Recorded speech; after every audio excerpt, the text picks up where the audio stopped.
Hello and welcome. This is Best Foot Forward Shoes, the podcast, and this is episode 37.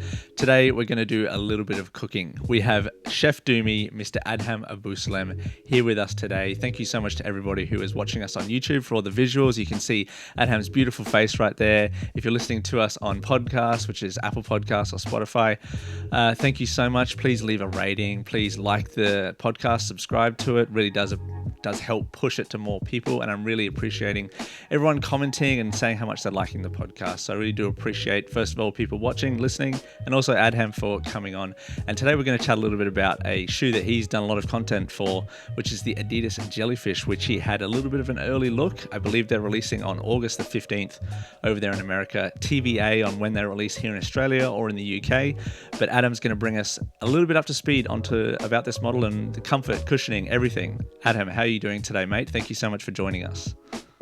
Doing well. Thank you for having me here today. No worries, man. And it's going to be, obviously we have a big time difference. It's evening over there for you over in the west of America, and over here in Australia, it's a lovely morning here, and nice chilly winter weather. As you can see, my nice hoodie. I'm sure a lot of people, I've been posting, wearing hoodies, and people are like, damn, man, I'm so sick and tired of this summer. How has your summer been? You've done a little bit of travel over the last little bit. How have you been going? How's your family been going? Yeah, I mean, summer's good. I feel like it's been busier than, the last couple of years. I traveled back home to Calgary to see family. Everyone's doing well.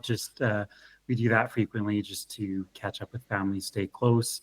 But I mean, summer in California home, honestly, has been a lot more mild weather-wise than previous years. I feel like every single day would be 80 plus Fahrenheit, so about 25 plus.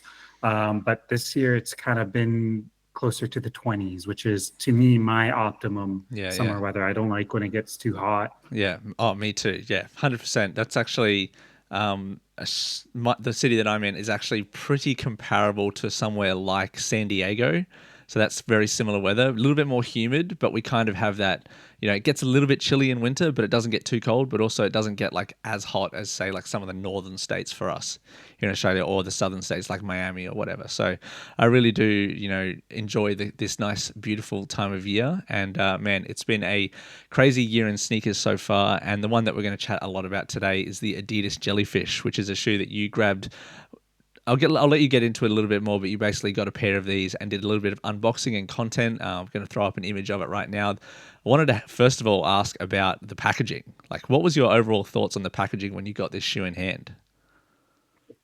Honestly, the packaging is really well done. I guess to give background on how I got the shoe and what's special about the packaging is, this shoe has been teased since last year at the Paris Olympics with Pharrell caught wearing it on foot. No one really knew what it was. And then as time progressed, they realized, oh, it's a new silhouette. Yeah. And I think it's the beginning of this year at Paris Fashion Week in the winter is when they really realized, oh, yeah, that's a new silhouette or whatever. Yeah. Since then, I've wanted the shoe really bad. I just like the chunky look. Yeah. I think it's unique. I really think Adidas has been a sleeper brand for the last 2 years in terms of they really release a lot of cool and good stuff, but just not getting a lot of the highlights or the spotlight. But anyways, in regards to the pair I got myself, I obviously follow, all fashion footwear stuff. And I found out that they were doing a larger activation with the Jellyfish in Paris Fashion Week, with an actual activation and a release. Yeah. So I have a really good friend of mine that I know through the Hidden New York Discord. His name is Leo, and he lives in France, a little bit outside of Paris, but he's a really nice guy. He, over, however many months I've known him, he's always like really eager to help me get shoes and stuff. And so I told him, like, once I found out that the shoe is going to release, I was like, hey, like, this is going to be the shoe I want help with, most likely. Once I get more details, I'll share it with you. And then the day before, I saw that the shoe was going to drop at, I forget what it's called, but like Jjjjjound, I think is the place. It's a well-known place in Paris. And so I asked him, and he said, yeah, I'll definitely help you out.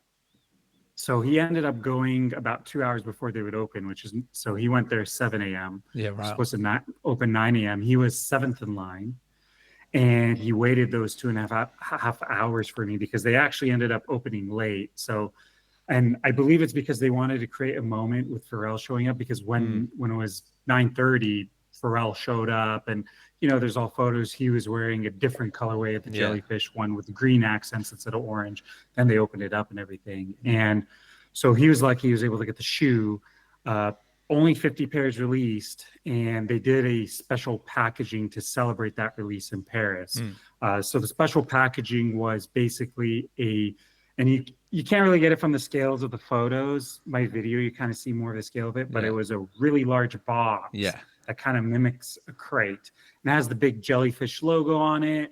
It says it's imported from Virginia, to be fragile, kind of like a shipping box. And then you open it, and then you see the bag with the shoes in it, and the bag says Jellyfish. So while it looks like there's water in there wasn't water in there. Yes. It's just an illusion. So they make it like a really thick plastic and kind of like added like a blue gradient to it to make it look like water, and then details of like air bubbles to make it look like it splashes water. So really cool packaging. Yeah. And it's kind of like the idea of as if you went to like a market and you bought live jellyfish, I guess, or people probably correlate it to buying live fish as a pet, but I think in this case it's live jellyfish. So that was what the packaging is supposed to show.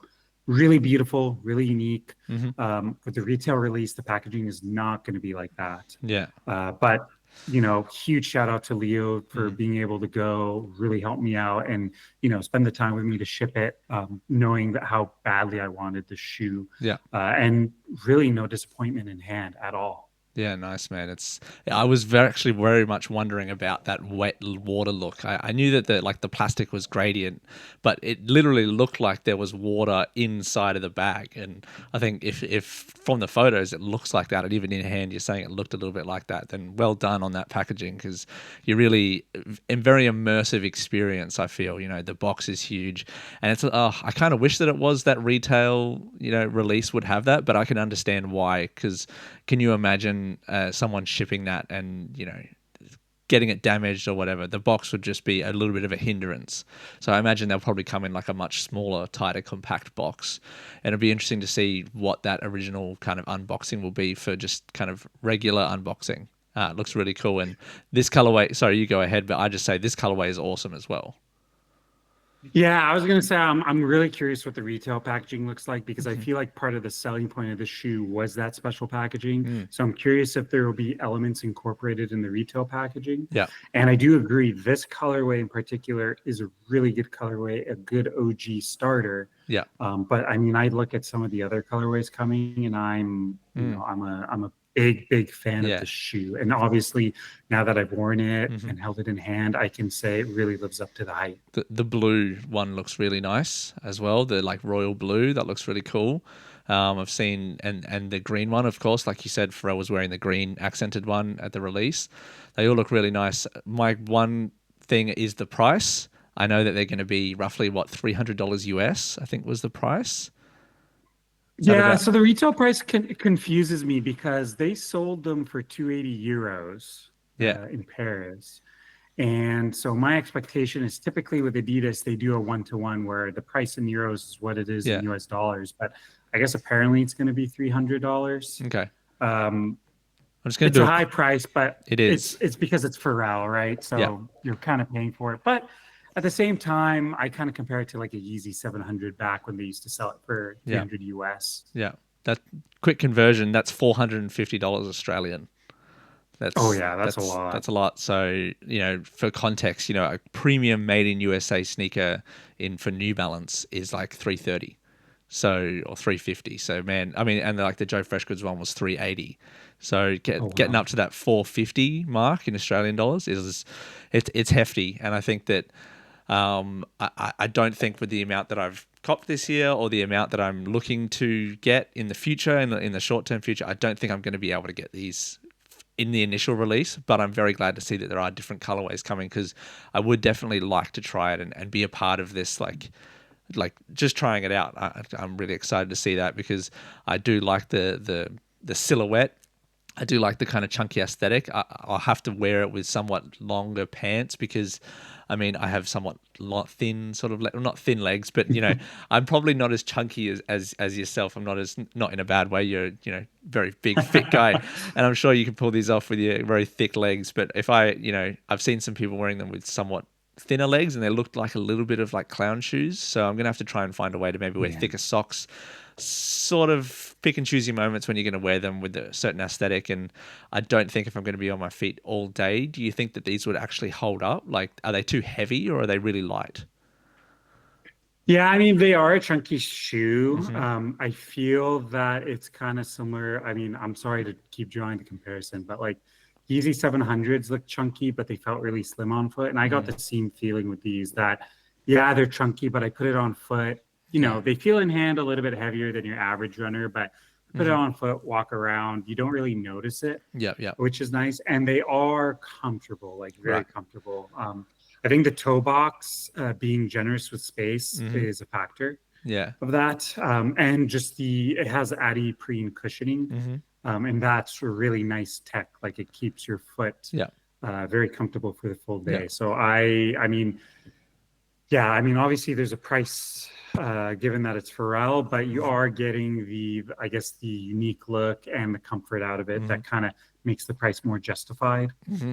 Yeah. Um, Understood. but I mean, I totally get it. I don't think a lot of people are willing to spend that much for a shoe that's new and they don't Mm-hmm. know, but they don't know much about it. Yeah. And I don't think Pharrell is like Yeezy in terms of, the name carries the demand for the shoe. Yeah. Gotcha. I think what's really going to make the shoe sell out is just the rumors of how limited it is. Mm. It's quite limited in the US apparently in Okay. terms of uh, stores that are getting it and the amount of stock each store is getting. And I think that's what's going to make Yeah. it sell out and generate that hype. Yeah. So for context, it's based on the Adi Star model from Adidas, which you've seen a couple of collaborations, which is like the Unheard Of brand, the Piggy Runners, Song for the Mute have done, which is an Australian brand based in Sydney. You've done a couple of different iterations of their interpretations of that shoe. So would you recommend going with whatever size that is, or do you think it has a little bit extra toe room, so maybe half down or even a full down?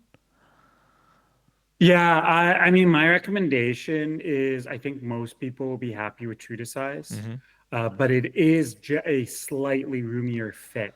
Right. So I think there may be some instances Mm. where someone with a narrow foot Yeah. or someone who likes a really snug fit might want to go a half down. Yeah. But Gotcha. I went true to size. I wore it the full day. I would say my foot is slightly on the wider side. It's not Yeah. considered a wide foot, Yeah. and I was very happy, very comfortable with them. Okay. Yeah, cool. It's a bit of a tough one because when this releases, it's probably going to get towards the winter time, like toward the colder months in America and the UK. So you're going to be wearing it with probably thick socks. So you probably would, true to size, fill it out a little bit more. Whereas if coming into summer here in Australia, if I was going to wear it, I'd probably be wearing like thin socks, like athletic, cool socks, and I probably would go half down. That's kind of what I did with the latest, the Asics 360 Gel Quantum one, the GR version of the Jound colorway that came out, because Yeah. I felt a little bit extra room, and I knew that coming into summer I'm going to be wearing it a lot with like thin socks, so I wanted that nice snug kind of athletic fit.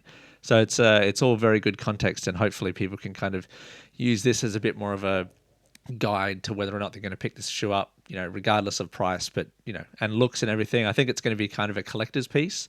It's had a lot of hype around it, and I think that people are going to, maybe use it as a bit of more of a collector's item. So, no, thank you so much for your context, and I'm glad that you are doing a service for the people by getting this one. You went a little bit viral with this shoe. Like, how has that kind of been, connecting with so many different sneaker publications and getting early looks and such like that? Yeah, I mean, I don't think I've had a moment like that in a very long time. Mm.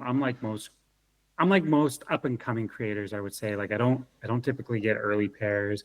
Very rare occurrences of getting something seeded early on before release. So it was an awesome moment to be Mm. able to post something. And I take a lot of pride in my work and have a variety of publications see it and repost, because I think really the only Jellyfish photos is whatever Pharrell had on foot Paris Fashion Week, and then Hype Tobes with his photos back in that he took back in, I think it was like in March or February timeframe. So it was the first time we saw different photos of the shoe. Yeah. And that really, I think that's what really worked in my favor. And, just really glad that, people like the work and the content enough to repost and share it. And I think from a content creator's standpoint, obviously it's a good moment to help grow my page, grow my following, grow my audience, which, that helps not only with, just having more of an audience, but even just from a long-term, just partnerships and whatnot. Yeah. It's all just little steps in here and there. And I've kind of been, I suppose, thinking about that as well. Like sometimes a post, say for example, you have really high expectations for a post, and you're like, oh, this didn't quite get as many likes or shares or views as I thought it would. And then, just for example, like yesterday, and a shoe, I guess is a good segue. Yesterday I put together a video about the advisory board crystals and Puma and Fantastic Four kind of collaboration, which you've also done some work with as well. And I was just like, oh yeah, sure. I just had a bit of a couple pros and cons, thought about a video and just put it together kind of actually as I was getting ready for work. So I was like, how can I combine these two things? Because I need to get ready for work, but I also want to make a video. So it's like, let's just combine them in a kind of way. And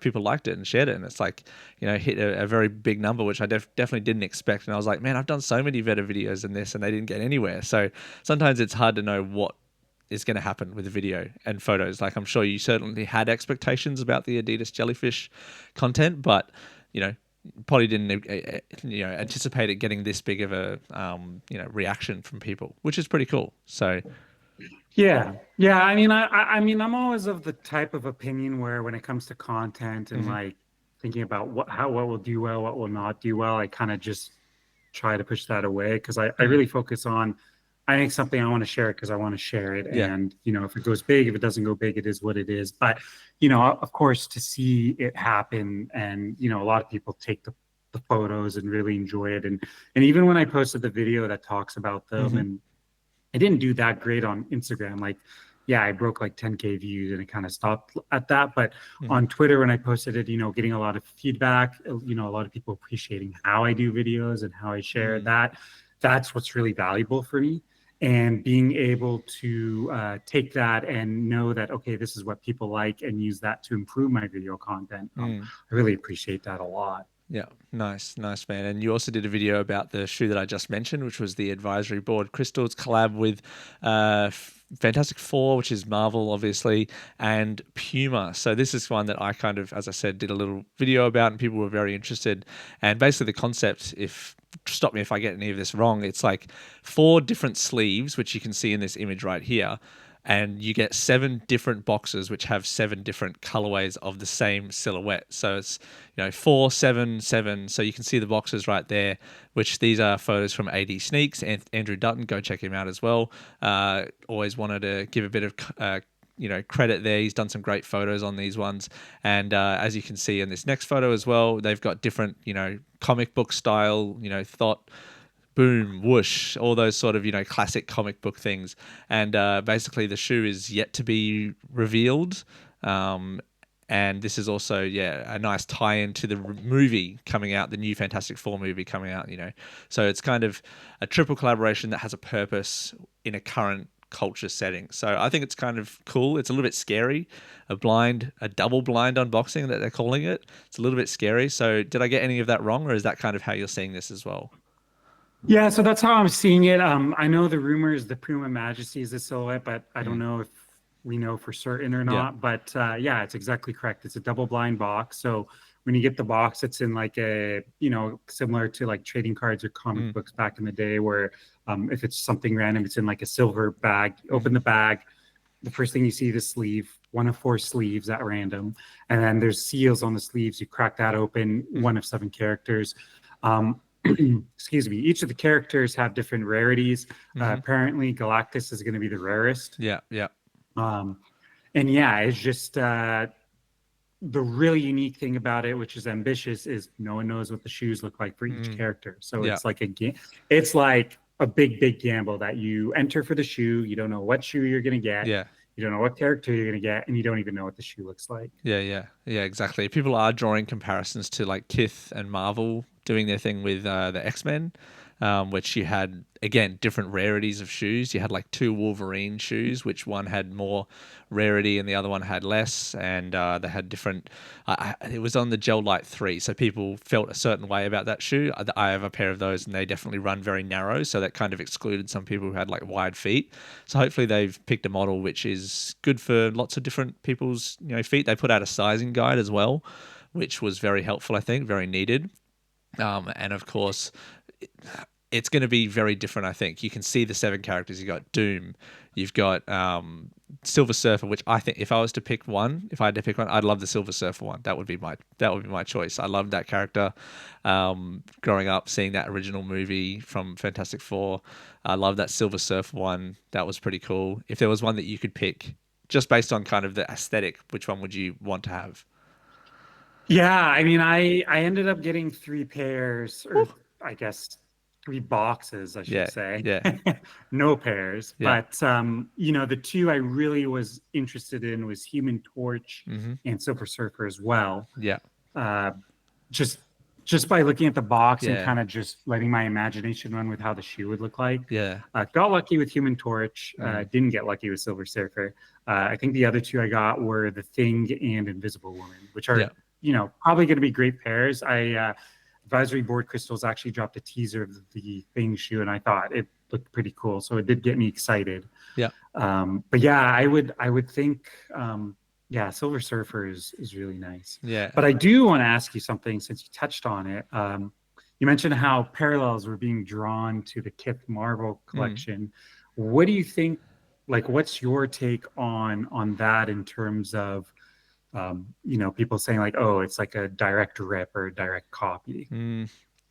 I think that well, first of all, it's a different franchise. Like it's a different kind of vibe there. It's also a different like model. It's not like they're doing an ASICS shoe. Like there are still differences. It's more shoes than what Kith did. I think the double blind thing is also something that sets it apart. And also, I don't believe that the Kith one kind of aligned with a movie coming out at the same time. So I think this one's a little bit more culturally relevant, like in the moment. So there's definitely certain parallels. I don't think it's a direct rip-off. I think that blind unboxings, you think about the things that are hot right now, like Labubus, those sort of, you open up the packaging, you don't know what you're going to get. I just think it's kind of, I mean, this would obviously have been in the works well before Labubus became popular. So it's not like they're Yeah. copying them. And I don't know. I just think that there's obviously a fine line between interpretation and direct copying, and I don't think this is a direct copy. I think there's enough differences to have it separate. I know it's superheroes, but I just think it's still different enough. I like both of them. I'm Yeah. not going to say that the Kith one is far superior. So that's, I guess, my take.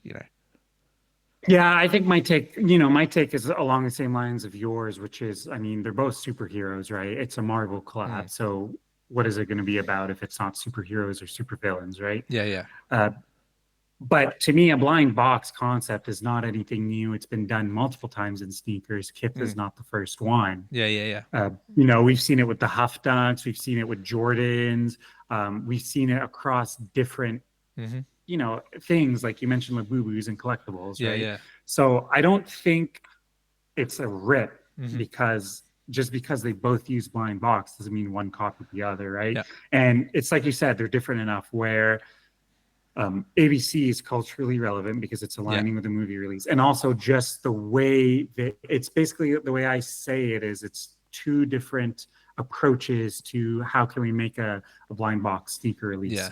Kith, all the packaging is the same.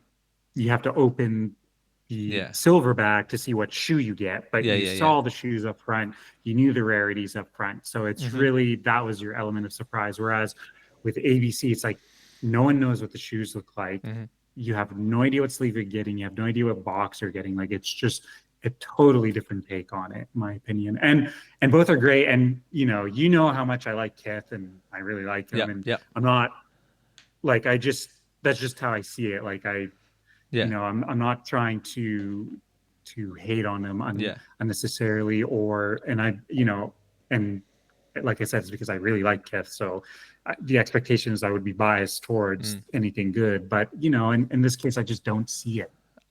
I really hope that there's enough stock for most people that really want to get it. Like I've seen it is a raffle and they're like, oh, if you don't win, you're going to get a refund. And I was like, oh, well, I kind of hope that I do, because there's people that will buy it and then just want to resell it.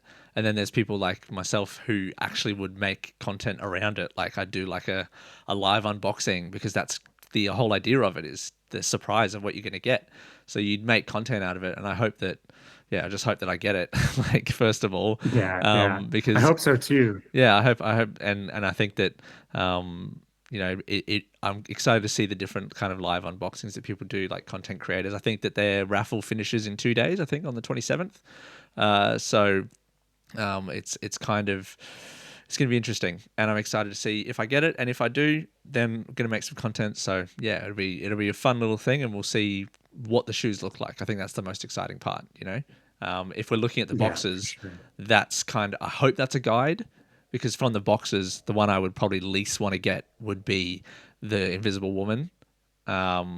Just from the look, maybe the Human Torch. I'm not a huge fan of that kind of colorway. It kind of looks like a San Diego Chargers or LA Chargers kind of colorway. I do like the Mr. Fantastic one. That's really nice. Same with the Thing and the Silver Surfer. So, I mean, I'd be happy with whatever, probably except for the Invisible Woman. I say that now, and I'm going to get it, and I'm going to get an Invisible Woman one, and I'm going to be like, I'm going to clip this and I'm going to put it into the content. So I've just jinxed myself. But no, it's definitely a cool concept, and we'll see what happens there.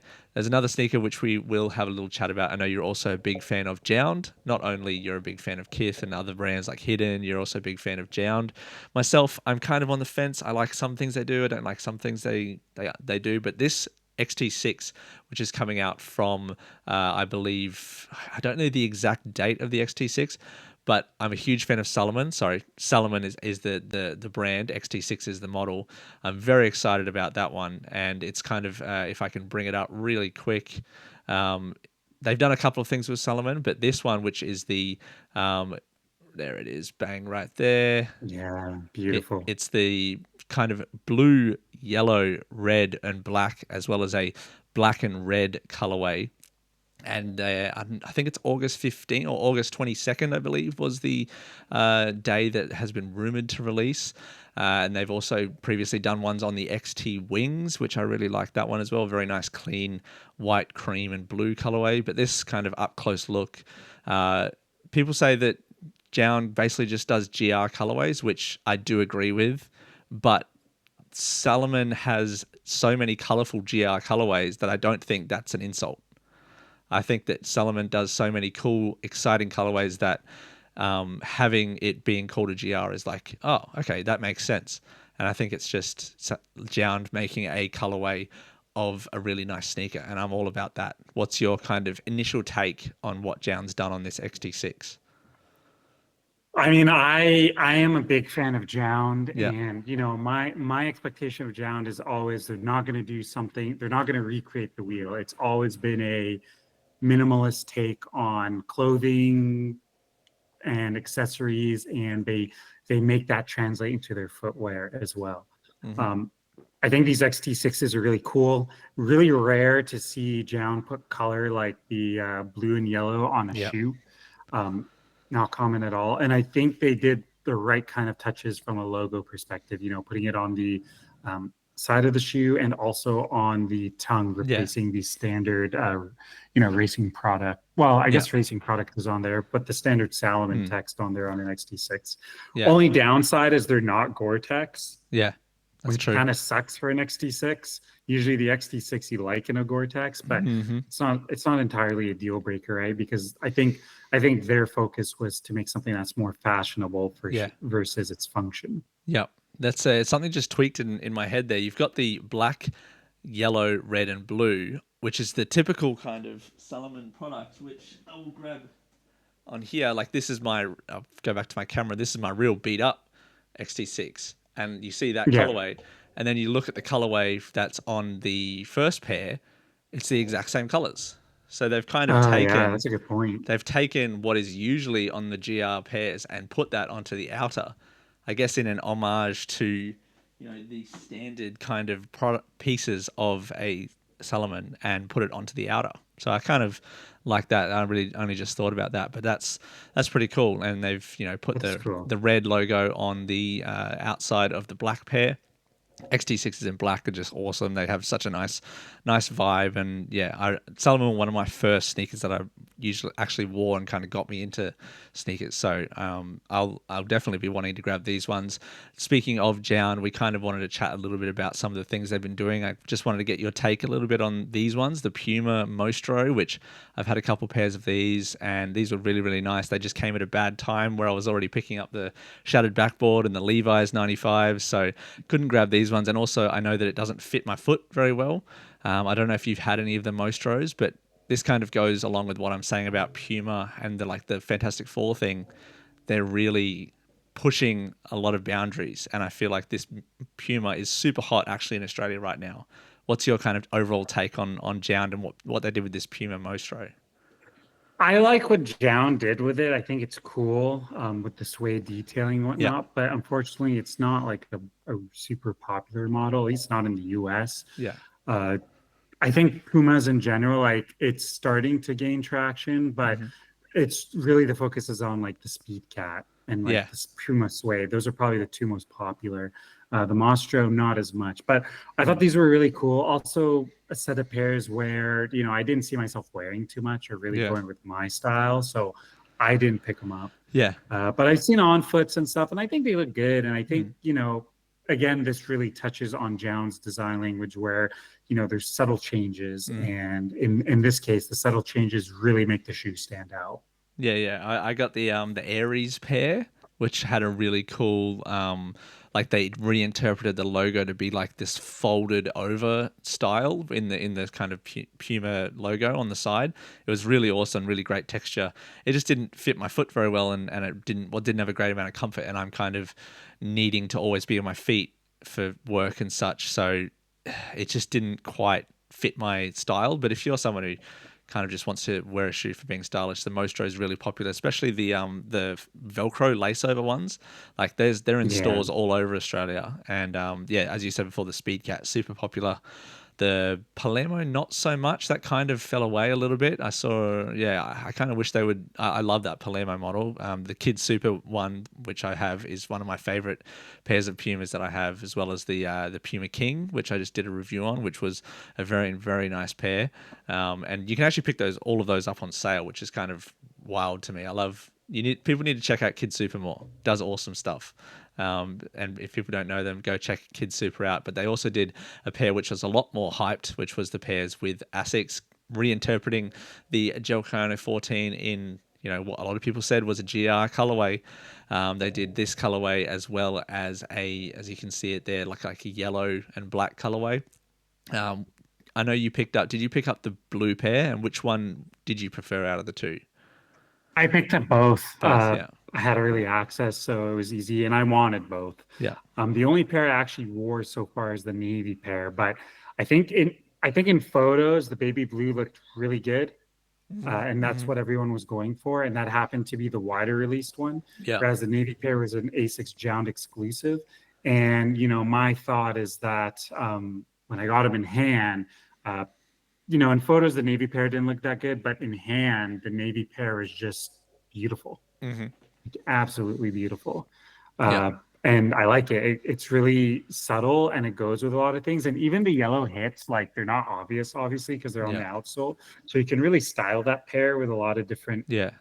pieces of clothing, and hmm it doesn't really contrast with your outfits too much. So I really, I really like both, but hmm I think the navy edged out a little bit in hand. Yeah.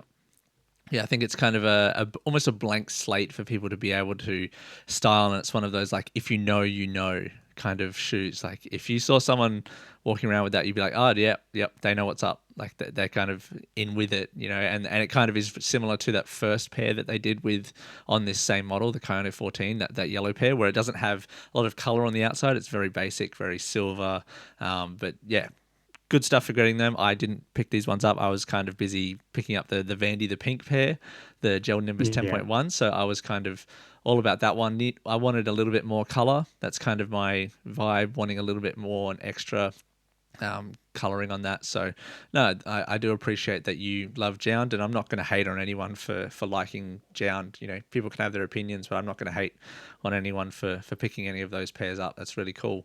One more thing that I did want to chat to you about, man, was you had some recent news chatting with the Urban Syndicate, James Harvey. He named you. What was the exact title, and kind of what is going to be your role in this kind of new thing with the Urban Syndicate, which for context is a sneaker news publication that you can check out on Instagram as well, and they also have a blog, do great interviews. But what was your kind of announcement with them this week? Yeah, so we just announced that I'd be joining Urban Syndicate as the North America head for creative and community partnerships. Uh, so it's a very newly defined role. Yeah. For people who don't know, Urban Syndicate, as you mentioned, is a publication very largely based in the UK and Europe, and they've been growing quite a bit in the past year. And they want to go do the next step and grow into North America. So Yeah. I connected with James first back in, I think it was December of 2024. So about almost 8 months ago. Yeah. And he told me, you know, what he was and that he wanted me to basically take part in Urban Syndicate. And then over the last 8 months, you know, we kept in touch, talking, figuring out what works, what doesn't work. There's been a few instances where you know, I've been able to help with some content, and then sure enough, we decided to make it official and get it going. So my role is still being defined as it is, but you know, at a higher level, generally speaking, context. You know, my intention is to grow Urban Syndicate's presence in North America. Yeah. So that will be a combination of going to brand events and creating connections with brand partners and networking and letting the brands know that we have that American presence and we're a publication. So being able to get the opportunity to interview people, to share news on sneakers, streetwear, other aspects in a place like North America is a big deal because yes, the UK and the EU has their market and their things, but North American market with streetwear and sneakers will always be one of the largest. It has one of the highest demands. So there's a significant push for Urban Syndicate to have that presence in the US and more generally North America. So I will be helping facilitate that. And that will be my plan over the next little while. So we'll, you know, it's very new territory for me. Of course, not having experience to do something like this before, but I think I have the background from just understanding sneakers and how the, you know, that side, you know, that side of things works to use that to my advantage to help succeed in that establishing Urban Syndicate out here. Yeah, nice. And I'm sure you'll be great at it. Shout out to James Harvey. Unparalleled passion for sneakers and the streetwear and fashion. Saw some of his stories going to Paris Fashion Week, and just seeing some of his crazy schedule was like, wow, that was daunting. Even for someone who likes staying busy like myself, I was like, whoa, that's when are you going to sleep? Like when are you, like that was the question. I was like, there's time for like eating and drinking, right, in all of this, because he just was basically going to every single event, which the hustle is, you know, to be admired. And hopefully you can find time, you know, to do all this, as well as, you know, being a family man and making your own content and such like that. So I'm sure you'll be able to do that really well. And are there any sort of people that you would really like to interview, especially in America? Anyone that you would really like to connect with to kind of grow that Urban Syndicate brand? Yeah, I mean, I really want to connect more with the smaller community influential people like on Twitter. So I know we've done already some pieces with Phil from Unheard of brand. I think we have an interview coming to be posted with Shake, who's part of Clicks and Kicks. He's, you know, has a big presence with Adidas and in his community.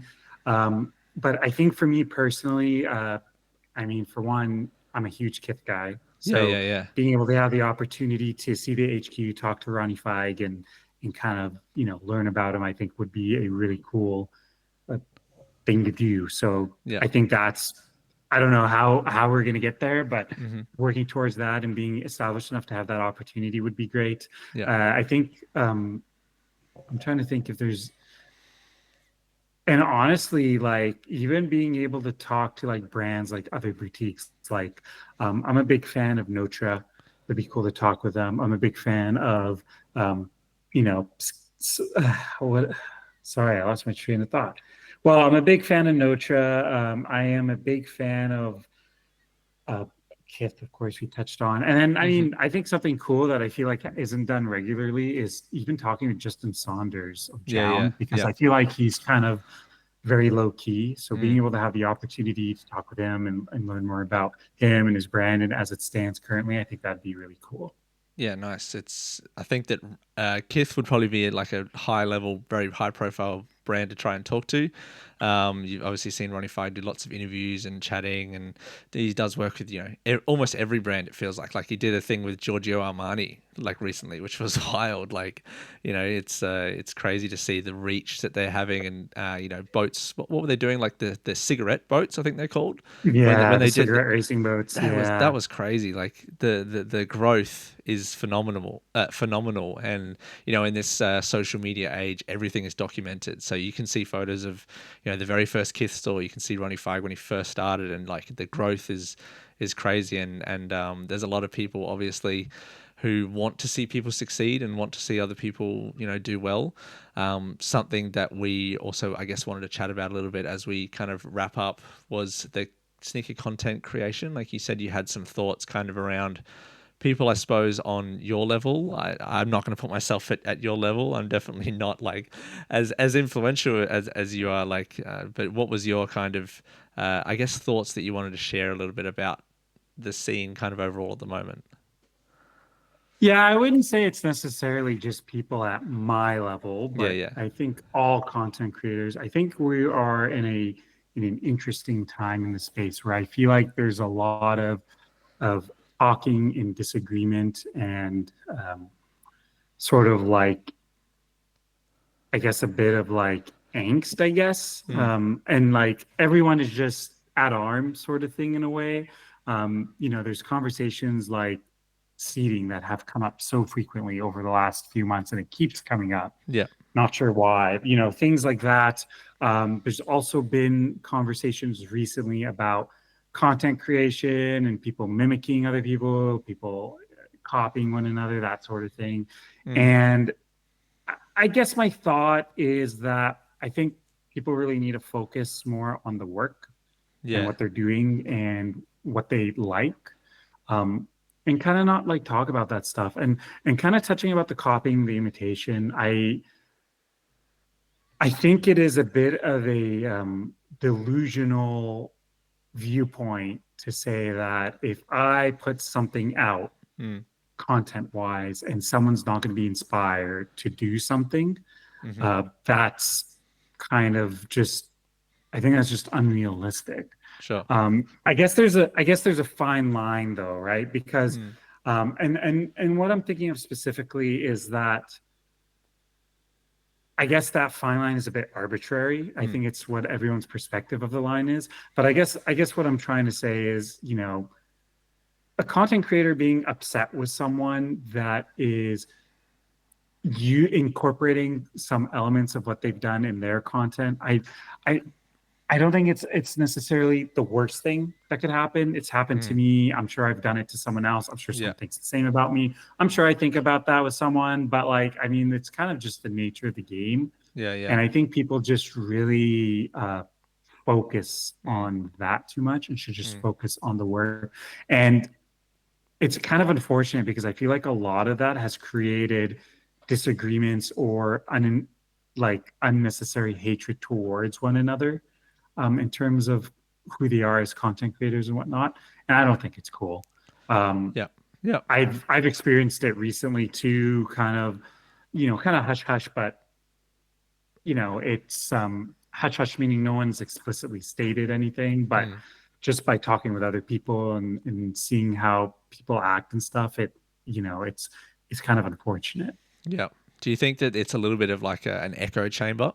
So like there seems to be, if you're constantly kind of online, you can just get caught up in the whirring kind of cog machine that is sneakers, because it seems like every single week, every Saturday, every Friday there's a new release and people have opinions about it, people make videos about it, people get the shoes and then post videos and photos, and that's kind of if you get caught up in that hamster wheel, so to speak, you can become a little bit insular, and you can kind of become in sort of an echo chamber where that's all you really think about, and you forget that there is kind of a world outside of sneakers a little bit.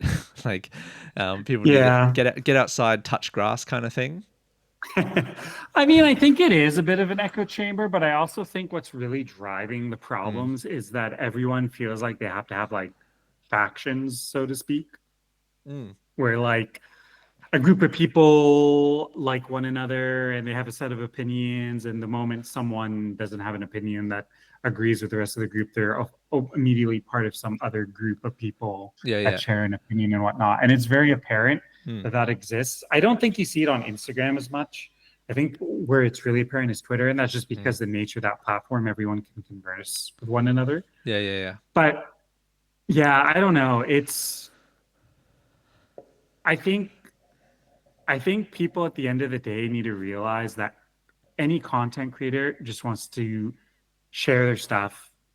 Some of them have bigger aspirations where um, they want to turn it into some sort of profitable Mm, job or career, and just, let people need to have an appreciation of that, and, respect that certain things they do, it's not with any ill harm per se, unless they're explicitly saying something that is a show of bad character. mm. Maybe that's my problem. I'm not on Twitter.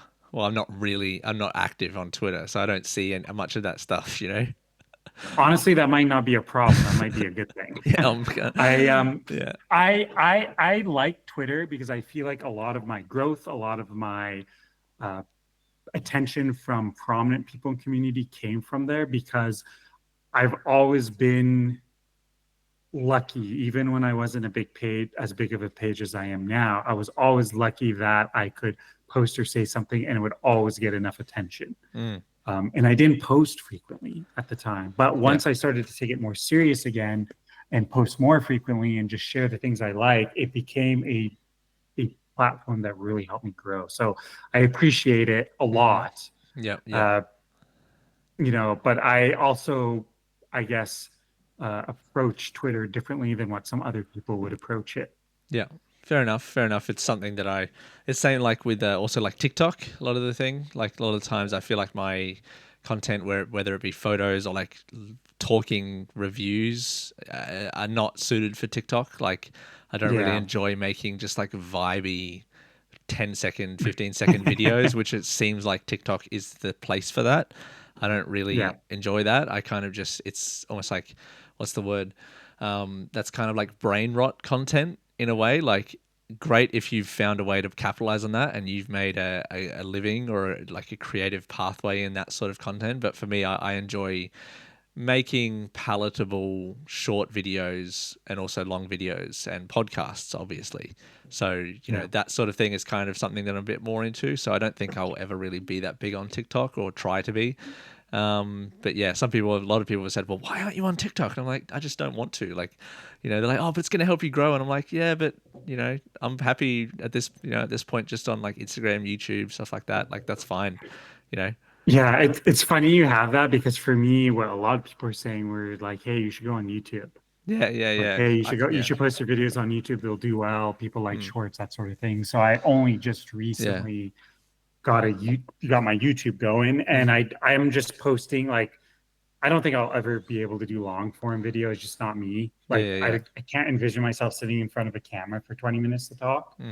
Uh, Yeah, yeah. so I'm just posting shorts. And what people have told me is that they like, because my reviews of shoes, or when I do a video about shoes, usually I keep it in the 90-second to Yeah. 120-second range. And they say that people have told me it does well on YouTube. So I decided to give it a Yeah. try. I downloaded TikTok recently to upload those videos, and I agree. Like most people just want the vibey content, and I'm Yeah. not really the vibey. Like my content, I would consider short form, but it's not 15-second short form. It's Yeah. 90-second short form, which Yeah. on a platform like TikTok probably doesn't perform too well, No. unfortunately. Yeah, I think that I'd probably say I get the similar amount of views on and stuff on both platforms. It's not really one's much bigger than the other. YouTube's definitely bigger because I started there a little bit earlier, and also doing like longer form podcasts and reviews kind of lends to that YouTube platform. So I think people often passively consume YouTube, whereas people I think are actively consuming Instagram, if you know what I mean. Like people are actually Yeah. fixated and looking and wanting that 90-second piece, whereas on YouTube a lot of the time they'll have it on, say a podcast, people probably watching this right now making dinner, something like that, having it in the background, or listening to a review, or listening to someone just chat. And it's kind of one of those, you just have it on to have something on, sort of thing. So Yeah. it's two different lanes, and I'm happy kind of living in both of those spaces. But yeah, TikTok kind of not really into that sort of vibe. And also there's like so many like thirst traps and bots and AI on both of the on TikTok. And Yeah. I'm just like, yeah, I'm just not, I don't want to. And with sneakers, there's a lot of like rep sellers or just rep Yeah. culture, Yeah. which not my thing. Yeah. Like, I saw someone saying all these early pairs, like we've started to see pairs of the Travis Scott low with Fragment. Like we saw them in like January, Yeah. and everyone's posting them on like TikTok, and then everyone's commenting like, "Oh, these are awesome! Oh, sick! So awesome! You got them early." And I'm like, bro, they're like not real. Like, and I think someone took a Yeah. screenshot and they took the Travis logo and it said Trivas. Like, sorry, not like the little text on the side, the Travis Hiroshi, and it's like Yeah, in the midsole. it says Yeah, Trivas. yeah, Like, how do you guys not see this? Like, it's the little detail. yeah. Anyway, I'm not going to get into all of that, but like that's kind of the kind of ways that people get Instagram or TikTok or YouTube famous and all that sort of thing. But I appreciate doing long form content, and I think that you would do well like on that sort of platform if you want to. If you feel like you have something to say, make a longer form video. I know that your editing, your lighting, or your audio would be great. Like people definitely, I feel like they appreciate quality of production. Of course, you can get big enough with just your phone, but I feel like if you put in a little bit more effort, you can kind of, people can see that you're putting in effort and kind of appreciate that. And I think that's what people see in your kind of content. So, and hopefully they see that in my content as well. So Yeah, no, I really appreciate that. And yeah, I do think at the end of the day, good content will always beat out and win. yeah, Obviously, we see the not so great content and the engagement stuff like always go viral, but at the end of the day, sooner or later, the good content always edges out and wins. So it's just about being consistent and persistent. that's good. Yeah, I should make a t-shirt about that. Consistent and persistent, like that sort of thing. Like that sort of thing is really good. So yeah, man, it's been a really good discussion about, first of all, the jellyfish, the Jjjjound pairs, the what else did we chat about? The Mostro, the advisory board crystals, Puma. I will probably be going to see that Fantastic Four movie. I also want to go see the Superman movie. Is this the year that the comeback happens for superheroes? That's the question. You've got a bunch of ones, and I don't know if I'm ready for more superheroes. I mean, I've never been big on DC, but I love Marvel, Yeah. and the last two, Fantastic Four is apparently really good, and Thunderbolts apparently did well. So to me, it's like the comeback of MCU, because MCU is on a very bad downturn for like Yeah. pretty much almost everything post Avengers Endgame. So Yeah. it's good to see it come back. They got Kevin, I forget what his last, Kevin Feige. I don't know how you pronounce his last Yeah. name, or Kevin Feige maybe. And he was the one that masterminded all of Marvel up to Endgame. So he's Yeah.